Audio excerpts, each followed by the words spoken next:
At Klein High School's first football game, the Memorial Stadium was visited by popular streaming platform ESPN. I had the honor of interviewing some of the staff and learned about the ups, downs, and important parts of live streaming sports. As operations producer, we kind of oversee the entire show. What we do is, before the show, we get in contact with the venue. We discuss, what we need, if we need any kind of generators. We discuss the cable runs to make sure we have enough cable to get to the cameras. We talk about the teams, how they're doing. We also just kind of do a site survey sometimes where we'll actually, come to the site, take a look at everything, make sure that operationally we could, produce the show with our truck. And then during the game day and the set day, the operations producer oversees operations, how everyone's doing in the truck, the entire crew, and all of the different camera ops and everything like that. We just want to make sure everything's running smoothly and that we make it onto ESPN itself. That's our main job.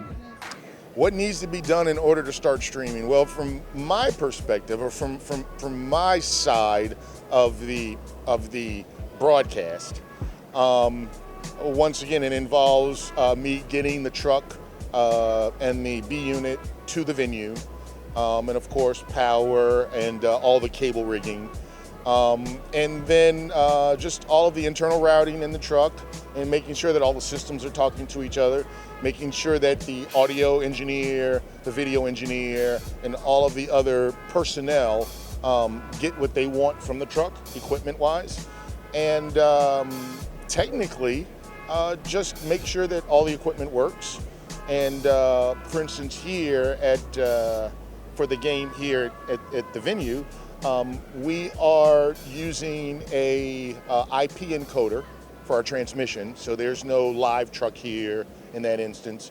And basically I take a transmission signal from the truck and over an SDI cable, BNC cable, and we run that down to, in this instance, an IP encoder, goes out over the internet, and that's how you at home get to see it over the stream, basically. You're asking an engineer, so we are the most vital, the engineers. And and I guess if you ask most people or most of the crew that are involved with the show, you have those few that would say, oh, the director or the producer is the most vital or the talent's the most vital. But to be perfectly honest, from my perspective, if you didn't have the engineering staff on site, if you didn't have the technical personnel to put the truck together, to run the equipment on the truck, to make sure that it's all working, then you don't have a show, no matter who you have as a producer, director, or talent. So as an engineer, from my perspective, the engineering staff is the most vital part. Once again, from an engineering perspective, just about everything and anything on site. We can encounter some of the smallest issues, as in just a bad cable. We can run into some of the biggest issues, power, communications, and just to iterate a point from this broadcast this evening, we had multiple problems getting the show on the air, and I'm not so sure you at home would know the difference. But it could be one of the smallest things, and it could be something very detrimental, or something, case in point, truck dies, there's no broadcast. So those are things that I have to think about constantly as being the engineer in charge and the engineer on site. So the most exciting part, of live production and broadcast is you get to experience a lot of different people, a lot of different shows, a lot of different games. You get to kind of see the world through a different light.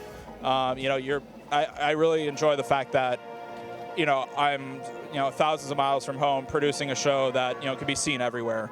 I think that's the coolest part of it. That's why we work so hard for it, is, pretty much for the viewers. Other people like the technical portion, other people like the storyline portion. But for me itself, my most exciting part is just if I have a good show and the show goes flawlessly, there's no issues, that's my favorite thing.